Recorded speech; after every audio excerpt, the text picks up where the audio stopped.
निमित्त दुबई येथे गेलेल्या मुलीच्या मालकासोबत वाटाघाटी करून तिला परत भारतात सुखरूप आणण्यात भरोसा सेलला यश.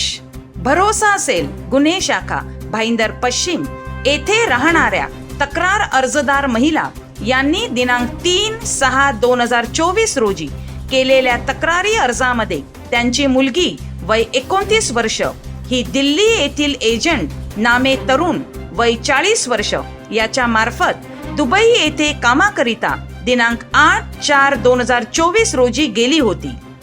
दुबई येथील एका नामांकित हॉटेलमध्ये रिसेप्शनिस्टचे काम असून महिला 70,000 रुपये पगार असल्याचे त्याने सांगितले होते. परंतु दुबई येथे पोहोचल्यावर एजंट तरुण याने तिचा पासपोर्ट व विजा तिच्याकडून काढून घेतला व तिला साधारण 40 ते 50 महिला राहत असलेल्या एका हॉलमध्ये ठेवले.